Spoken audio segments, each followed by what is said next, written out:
Hey, lovely, good morning and welcome to Camnet TV Breakfast Show, Rise and Thrive. Thank you so much for joining us. It is the Monday edition.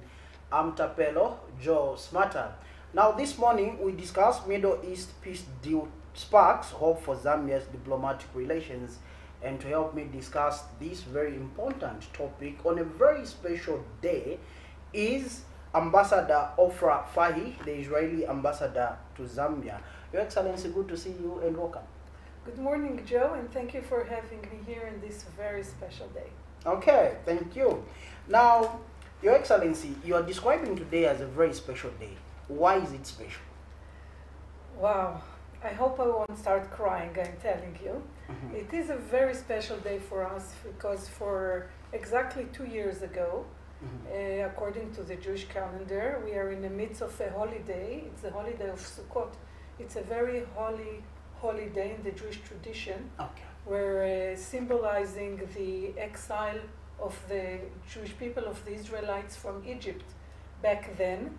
And they were crossing, you know, the desert, basically coming from Africa, from Egypt, Yes. to back to our homeland in Israel, sitting in temporary huts, Sukkot. So if you go around Israel today, everyone has in his garden like a little hut, temporary, for this week. It's a week-long celebration. Okay. And actually tomorrow it's the last day where we call it Simchat Torah. We're celebrating the final reading of the portion of the Torah, the Bible, of the Jewish, the Holy Bible. And on this day, on Simchat Torah, 2 years ago, which was the 7th of October, a terrible massacre happened in Israel with the Hamas terrorists penetrating from Gaza Strip, massacring, killing, butchering, burning 1,200 people.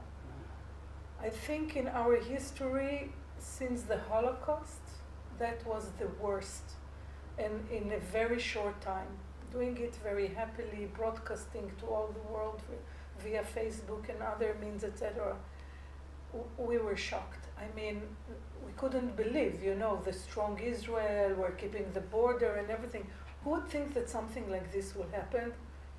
And that led to 2 years of war, because unfortunately there were 256 hostages taken to Gaza, babies, 9-month baby, kids, little kids, elderly, 80 years old people. Who take hostages? It's not a war. There are, even in a war, international war, there are rules. And throughout those 2 years, and unfortunately the war that was forced upon us, slowly, hostages were released. Some of them, unfortunately, already passed away, dead. And we still have, until today, until half an hour ago, we had 48 hostages still. Out of them, 20 alive. 7 of them, as we speak, are being transferred from Gaza through the Red Cross to the IDF, coming back to Israel, and I'll start crying. Alone oil, we all know their names. You can see that I'm wearing this yellow bracelet. It says, "Bring them home now." I'm having this as a symbol for bringing them home. I'm not taking it down until the last one is coming. Okay. And today it's a very, very special day, because thanks to President Trump, who actually cooked, if we can say, this deal, maybe we're facing a new phase in the Middle East that might brought, hopefully, to peace and prosperity to all the region. Okay. Now, Your Excellency, you carried something beneath that book. I want you to explain that to the viewers. Okay. I brought here 2 things that I thought that might be interesting, one for now, one for the history. This is a flag of Israel, okay. And you can see also the flag on the table, that once all these deals started, in a very small square in Tel Aviv, near the Tel Aviv Museum. It's like the square of the culture. We have there the biggest public library, the Tel Aviv Museum, the art performance show. Immediately someone put a sign and called it Hostages Square. And since it started 2 years ago, the families of the hostages felt that this is their home, waiting for their loved ones to come back. And we, regular people, for example, myself, I knew only 2 people that were kidnapped. It wasn't touching my, my close circles. It was so I'm, as a regular citizen, I must say, I made it a point. For us, Sabbath is the important day, like here, the 7 days Adventist. So every Saturday night, at the end of the Sabbath, we will all gather there to be with the families, to shout to them, "We are with you. You're not alone." Israel is a small country, and we feel that everyone belongs to everyone. So they published those new version of the Israeli flag that hopefully from today on we won't need to use it. And as you can see, they incorporated the hostages sign. Maybe you can hold it. The hostages sign here in the flag, and every one of us actually hanged it outside the door, waiting for the hostages. Today, after they will come back, we can do like this and put it aside for the history, because we can't forget the history, but we always have to look forward to the future and see how we can overcome and move forward. So hopefully from today, this we can put aside together with the bracelets and this, once they will all arrive to Israel safely. Okay. So Your Excellency, we will be going on a video clip.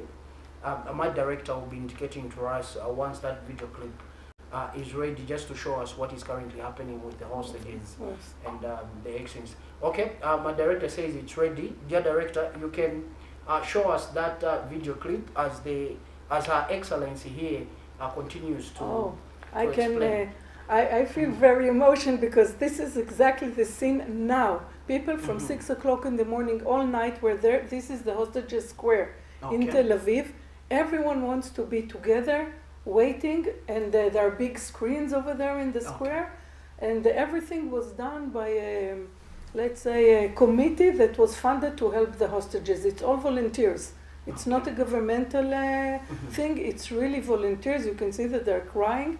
We're sure that, after 2 years in captivity, the hostages won't, they will come probably not in good condition. We hope to see them standing on their feet. Some of them are wounded. We don't know what type of treatment they got.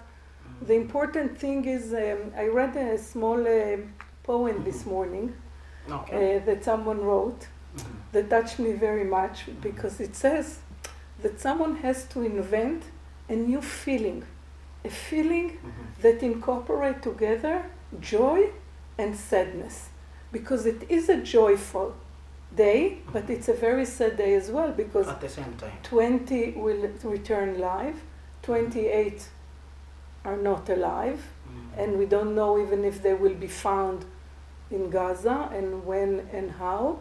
So and some of them will come very, there are 2 brothers, there are 2 couples of brothers among the hostages. Think about the mothers. There are kids, 6 kids that are waiting to see their father coming back after 2 years. A 5-year-old kid, what does he know what 3 years, when he was 3-year-old, when she was 3-year-old, and 2 of the young kids that are 5 years old, themselves, it's twins of 3 years old, 2 cute girls. They were captured and they were hostages in Gaza. So it's very complicated. So even now when they come back, and you can see all the flags here, you can see the flag with the ribbon, you see? Yes. The flag, and those are the picture of the hostages. It's a very moving, and Saturday evening, last Saturday, there were hundreds of thousands of people there. And thank you again for the United States for facilitating this deal. So Steve Witkoff came and they gave a speech there. Gerald Kushner, Ivanka, they came, they were welcomed there, because we are really grateful. What can we say? Okay. Now, Your Excellency, I just want to find out, besides this being an emotional, happy day at the same time, what does this mean for the state of Israel? If the 20 points deal of President Trump that were published at the end of September will really take place and will really be implemented in full capacity, this can be a change. You know, as you can see, I have a few years in my background, and we all the time are struggling between one more war, one operation, and honestly, also this one. We never start those wars. We're sitting, and then a war is forcing on us. Until the 6th of October, there was a ceasefire. We thought we live a little bit like a normal country, like here in Zambia. You go to work, you do your hobbies, you're practicing and everything. I think this can be a change because President Trump is arriving now to Israel. He's landing as we speak. Okay. He's supposed to speak in 2-3 hours' time in the Knesset, in the Israeli parliament. Then he will be going to Egypt, to Sharm. Tonight there will be a big conference there of all the Arab countries, the European countries, the United States, everyone. That this is the huge difference this time. They're all engaged to guarantee that Hamas will fulfill its part. Because if Hamas and the Palestinian Authority will fulfill their part in the agreement, peace will prevail in the region. Many years ago, Golda Meir said that, if the Palestinians will put down their weapons and rifles and everything, peace will prevail. If we will take down our, means of protecting ourselves, there will be no Israel.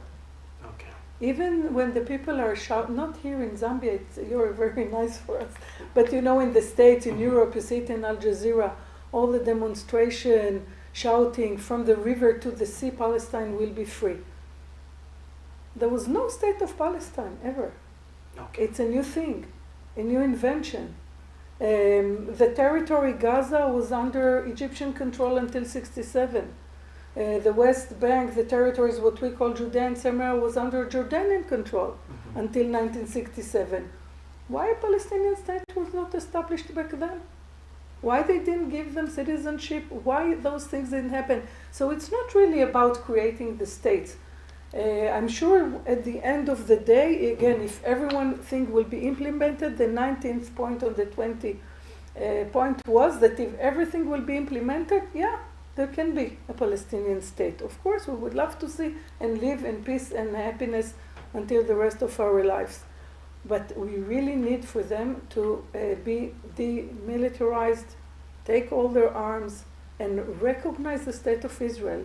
Okay.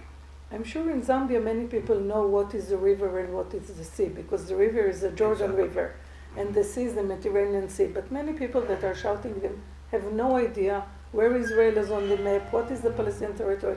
And by shouting this, it's actually calling for the elimination of the state of Israel. Because if you have a Palestinian state between the river and the sea, where are we? Inside the sea. So this cannot be. Okay. So we need to have our guarantees. And this time, this program looks serious.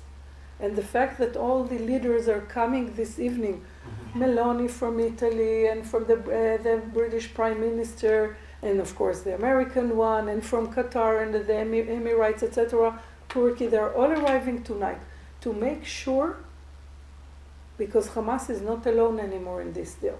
Okay. And it cannot be part of the final agreement and the final arrangements that will be done in Gaza. It has to be, like was written in the program, like an interim force that will run Gaza and will make sure that there is no penetration of weapons or missiles or anything like that. Okay, okay. Now, away from all that, Your Excellency, let's talk about Zambia. Recently, we saw the reopening of the Embassy of Israel right here in Zambia. But before we even get into that, there's a book here that you have come with. And on the cover, I can see our founding father, Dr. Kenneth David Kaunda. Maybe you can talk about that book before we even get into the nitty-gritty. Yeah, you can guess which book is it. Zambia shall be free. We want to be free as well. Zambia shall be free. When I I was working here for almost 4 years now as a non-resident ambassador from Israel. Okay. It's another Israeli startup and invention. We wanted to give attention to Zambia, and if it would have been the 5th or 6th country, you know, sometimes embassies are dealing with a few countries, like I now deal also, I'm in charge also ambassador to Zimbabwe and Botswana. But of course, that the country that you're sitting it is getting the, you know, most of the attention. So they decided that if it will be done from someone from Jerusalem, from the Holy Land, he can give the attention to Zambia. And I was doing it for a few years, and I was coming back and forth, fell in love, like every Israeli that comes to Zambia, fell in love with Zambia, with the Zambian people. You're an amazing country. And I found this book, I start reading, you know, about the history. Actually, it's I talked about it also in the opening of the embassy. I grew up as a young kid knowing about Zambia because my uncle and my aunt, Giyoragat, he was an emissary of Mashav. We'll speak about Mashav. It's the Israeli International Cooperation Organization. They were living here for 2 years with my cousins. So when I grew up, they had all the arts and crafts from Zambia, and I heard wonderful stories. Like now I have a little niece, and she's like, "You're going to Zambia?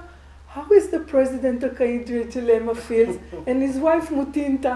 So we're passing it to generation, from generation to generation. And then I learned that our Minister of Foreign Affairs back then, Golda Meir, she was a lady, later she became our Prime Minister, she was actually participating in your Independence Day on the 24th of October 1964.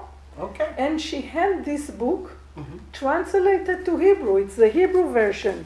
In the language, you can see the language of the Bible, translation of the book, she handed it to President Unda. Wow. So I was starting to search, it's out of print of course, so I bought through second-hand shops, etc., through the internet, so I brought with me this book, and I think it gives me a knowledge of understanding a bit better what is Zambia. Okay, fantastic. Now, Your Excellency, it is reported that you played an instrumental role in advocating for the reopening of the Embassy of Israel right here in Zambia. And this significant step obviously was taken to deepen ties between Israel and Zambia. After giving that background, my question to you is that why did you take up this significant role of advocating for the reopening of the Embassy of Israel in Zambia? I am probably blushing a little bit, but yes, I can take a bit of the credit. As I mentioned, I started working. It was exactly at the time that the current administration, President Chilema was elected, and I basically started together, and there was really this wave of hope and moving forward also here in Zambia. And I start working and putting emphasis in Israel, in Zambia. You know, a friend of mine, she created a cartoon for me, and it was hanged on the wall in my office in Israel. It's like demonstrating 3 phases. Like we have a staff meeting in Israel, and people are asking, okay, where shall we go for a trip? So someone says to the north of Israel, sometimes says to the south, and then it says OFRA to Zambia, or where is the president of Israel should go? So one director says to the eastern, like in general, part of Africa, another to the western, and OFRA to Zambia, or then where shall we have lunch? In Zambia. So it became like a joke, and in every work plan every year I put that we really have to put and open an embassy for a few reasons. First of all, to show our gratitude to Zambia throughout all those years, even those now 2 years, Zambia was on our side. They gave us the back. They were very, on one hand, objective, but also understanding who is good and who is evil in this, where we're standing. And also, we don't have a lot of presence in the southern part of Africa. We have an embassy in South Africa, we have in Angola, but that's it. So it's important to be present, and as much as I really did a lot of things between the 2 countries as a non-resident ambassador, it's not like really being in, understanding here, getting to meet you and the show for the first time. When you come 4 or 5 times a year, it's not enough. So it's really important, and it can enhance the relations, of course. Okay. Now, having said that, Your Excellency, just kindly bring us up to speed when it comes to how Zambia can build resilient communities? Let me get it from you. That's a very good question because, you know, there are big donors, big donors. We're not a big donor because you understand where our budget has to go, unfortunately, for defense. But we are very big and we're very keen on handing the capacity building, the knowledge, the Israeli knowledge in the different fields. And unfortunately, but you know, I think that one of our strengths is that from the challenges that we're going through, we're building strength, we're inventing innovations. We don't have water, so what do? We invent the drip irrigation system. So we have war, and we have really rough life. I know that when people come, Zambian come to Israel, oh, it's a nice country. Yeah, but it's tough on the one hand. On the other hand, we succeed developing a system of resilience, of community resilience, of national resilience. And thanks to this resilience, it helps us to overcome challenges. And this we're more than willing. There is an Israeli NGO, maybe I can speak a little bit about it. Talk about that. Tevel B'Tzedek. Tevel B'Tzedek means that to do justice in the world, it's part of the Jewish tradition to give back to others. And Tevel B'Tzedek was funded by a visionary Orthodox Jew by the name of Micha Hodenheimer. He worked in different countries. He worked a lot in Nepal, in other countries in Africa. But plus, minus, when I came to Zambia, they arrived to Zambia as well. And we had a first project in Chibiuji. Chibiuji? Exactly. And that was like a test case. Now he's working in the Mufanda area in Kafue. And doing a wonderful program with 3 small villages that are one next to the other. What I like about this project that it's a whole project. It's not like only it's great to bring water to the village, and I will speak another Israeli NGO, but what he's doing in order for a project to be sustainable, because we all know it's not a secret that a lot of funds are coming into Africa, into other countries in Asia, in South America, but at the end it's not working. And in order for a project to be sustainable, the community, the people, needs to be involved. I don't know if you can put the video from the graduation of the program. What Micha and Tevel B'Tzedek are doing, they're actually building community resilience. They have a 2-year program for youth from those 3 villages. They gave them bikes, for example, so they will be able to come from the different villages to the main village where the program is taking place. They, through agriculture, through leadership program, through studying financing, for example, studying even how to give first aid. It's an overall project.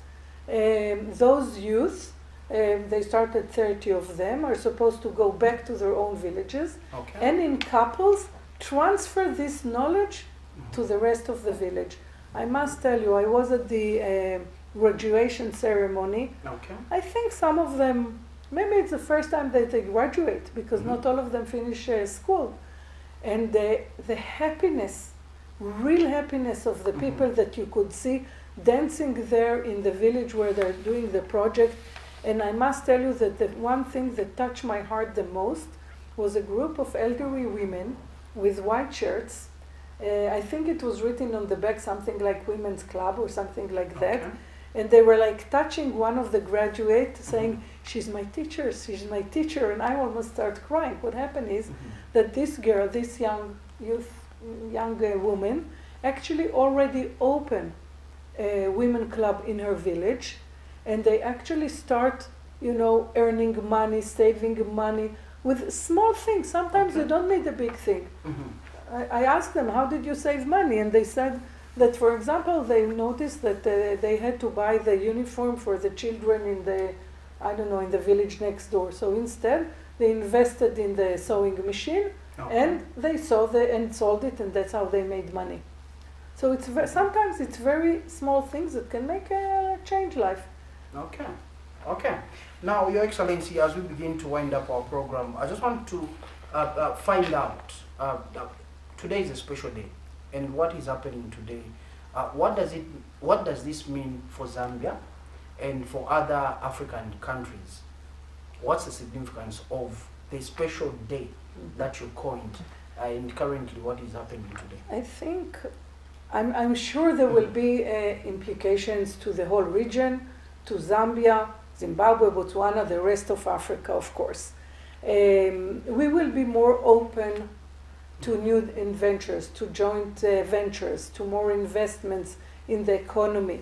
I can tell you that, I don't know if you're aware of it, but also from Yemen they were sending missiles to Israel and blocking the ships to move from there. So basically, if a ship is going now with goods from Israel to Zambia, instead of taking 2 months before going through Elad and Tehran to here, they have to do all the way to go all around Africa. It's crazy. So things will be cheaper. The economy will be stronger. As part of our resilience, it's amazing that with these 2 years of war, economy thrives. You know, we had growth. We went to work. We were crying and you know, but functioning. We don't. Okay. So I'm sure that this will have a huge influence. For example, for Zambia, you have also a new ambassador now in Israel. You opened the embassy there 10 years ago, but now there's a new ambassador.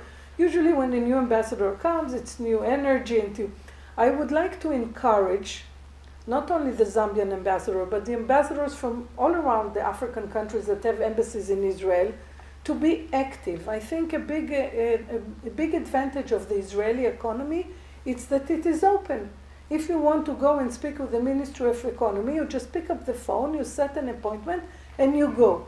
And I would like really to encourage the African ambassadors and embassies in Israel to be active, to see how Africa can gain. Because one thing is for me to promote Israel here, another thing is for you to promote Zambia or Angola or Ivory Coast in Israel. And you know, we have the Export Institute, we have the Federation of Commerce. Among it, there is also a Federation of Commerce vis-a-vis Africa. We wanted to open here also a Chamber of Commerce. So now we're small, we're just building the embassy. So it will take us a little bit time to see real results.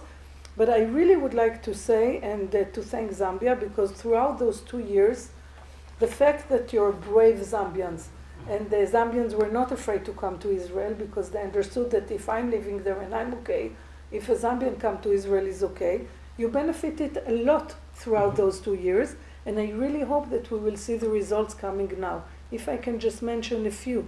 We had a few, 3 special courses only for Zambian. You know, I'm here, I listen, I saw the drought, I heard about the president program to enhance agriculture, which is one field that we're really, really strong. So we had a course, we brought 20 water engineers to Israel to learn water management. Again, we're not giving the immediate money, but we're working on the long term. A second course of water managers that finished in Israel. We had a course here. We hooked to Zambia Air Force, we hooked to Zambia Correctional Services, and to Zambia National Services, because we understood that they're part of the President program. And the idea is not to work alone. The idea is to make cooperation. The idea is to work together. So we had a course here for 50 members. It was taking place in Zambia National Service. We brought the experts from Israel, and it was a beautiful exchange. We have hundreds of students of agriculture coming to Israel to study and to bring back their knowledge. We hope they come back, really. They need to bring the knowledge. And I want to mention one more field of health.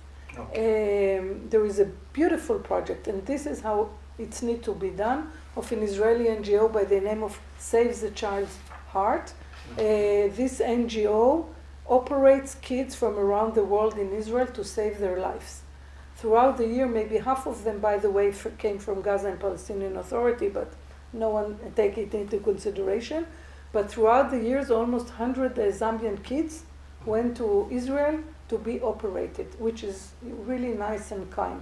But the important thing is that a Zambian doctor physicians, surgeons came to Israel to learn how to do it. And now you have a little team, a small team here that knows how to operate. And we're still doing a trilateral work with Tanzania. This project is running in Tanzania for many years. So the Tanzanian surgeons are coming here to work with the Zambian, to work with the Israeli, in order to turn Zambia, here we're talking about also economic benefit. If you will become a hub for the southern region of heart operations for kids, you're doing good for the people and you're doing it. The last maybe NGO that I want to mention, I will be flying Wednesday to join them in the Eastern Province. It's an NGO by the name of Innovation Africa. Innovation Africa was funded by a wonderful lady, Sivanya Ari, with the aim to bring water to villages in Africa. I remember when I heard her 25 years ago, I thought, she's hallucinating, how can you bring water? And she did it in many countries. To Zambia, she entered during COVID time. Wow. And now you can just Google Innovation Africa on the website, and you can watch live. Okay. Each village of the 150, 160 villages that already got water, everything is computerized with Israeli system, solar system, and again, also here she's engaging the village. Everyone needs to give something, even if it's 5 kwacha, to understand that he owns it and he wants to keep it and guard it. And she brings water to the village, to the center of the village, to the clinic, to the school. It changed life. Okay. So as we wind up, Your Excellency, I'll just ask my director to show us that particular clip of what is currently taking place right now. The director, we can go on that clip as you see, it says in Hebrew, tears of hope, in what's the yellow. Okay. You can see the different flags because some of the hostages have also dual citizenship. American, Argentinians. So a lot of countries were taking place in this endeavor because they're also their citizens. They're not only, a lot of Israelis have dual citizenship. Okay. Your Excellency, as we play that clip, your last words, what would you like to say to the state of Israel and every citizen that is watching you right now across the world? You can even use your native language. Oh, no. We all speak English also in Israel, so I will still use English. Maybe I will say one word in Hebrew, which is shalom. Okay. Shalom. Shalom means also hello, okay, but also means peace, of course. And if I can just say that everyone in the world, also you in Africa, you're in Zambia, we're in heaven, but there are areas in Africa that suffers also from wars. And if I can say, let's live this way of, let's work on diplomatic means to achieve peace, to bring really safety. We can do wonderful things if we don't have to bother about war equipments, etc. And I really would like us to, and if I can say one thing is that when you're learning about a place, check the facts, read something. Don't only listen, don't also believe myself, check what I'm saying. And like this, we will be able, I think, to live in a much better world. And on a personal note, I'm really excited to be in Zambia. Now it's exactly a month that I'm a resident in Zambia, starting to get my way around, starting to ride my bike. It's my hobby. I want to do a project, for example, with cycling for kids in Zambia. Wow. I'm still thinking it will take a year or two. Those are long-term aspirations, but I really like it here, and thank you for hosting me. Thank you so much, Your Excellency, for honoring our invitation, of course, and for coming through. We really appreciate you coming through this morning. Thank you. Thank you, Zikomo. Okay, Zikomo, 1 minute. Okay, there we have it, viewers. That was our guest this morning, Her Excellency Ambassador OFRA FARHI from Israel. She is the ambassador from Israel to Zambia, making an appearance on this particular program and discussing Middle East peace deals sparks hope for Zambia's diplomatic relations. Right now, there is the exchange of hostages that is coming through. It is a happy, emotional day for the state of Israel, and all the parties involved. Thank you so much to our viewers and our director upstairs. We'll see you soon. Good morning. Morning.